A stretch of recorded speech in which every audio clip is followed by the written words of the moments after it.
Hi, I'm Lisa Haupert, the founder of Once and Forever Wellness, and I have a question for you today.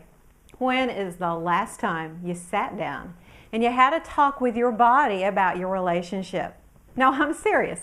When is the last time you sat down and asked your body if you were giving it what it needed? Sounds like crazy talk? Well, maybe it is, but I don't think so. Checking in with a loved one about how things are going between the two of you in your relationship is very important to maintaining a good relationship. Here's kind of an absurd example, but if I were having an evening meal with my son and he asked me to pass the lettuce and I passed him my shoe instead, that would be a pretty big disconnect. And that is often what we do with our bodies.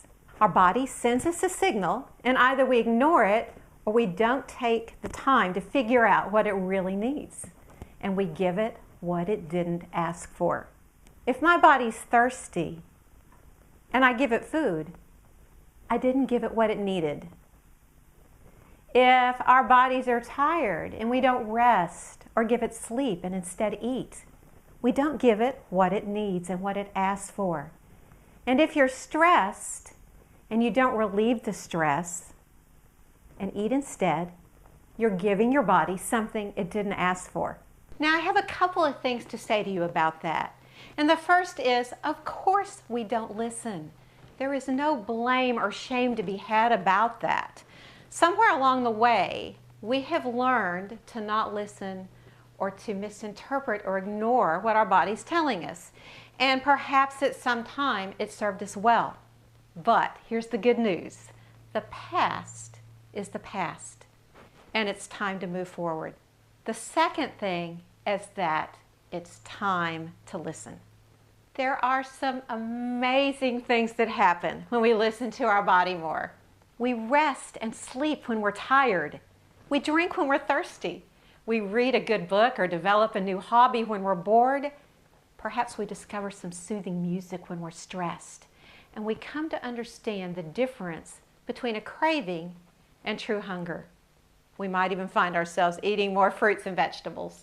As we start learning to listen to our body more, our body will respond in some surprising and wonderful ways. We'll feel more energetic.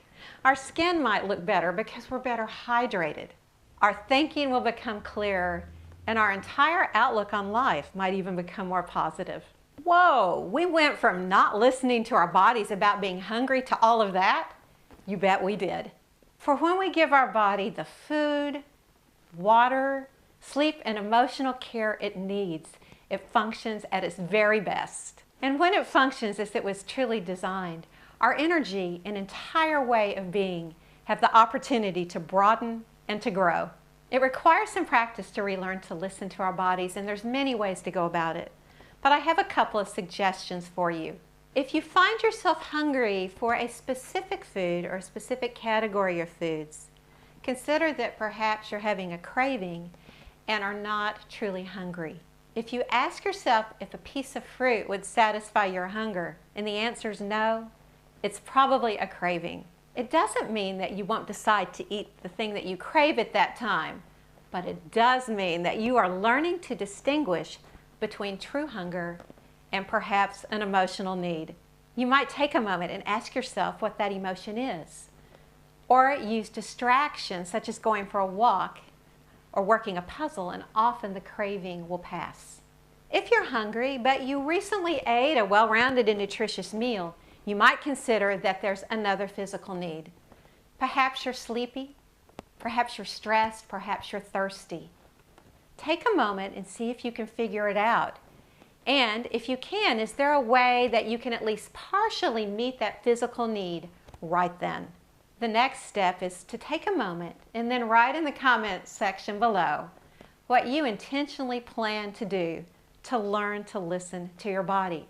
Or if this is something you're already doing well, what is it that works the best for you? Thank you so much for being a part of this community. And if you like what you see and hear, please pass it on. I'll talk to you soon.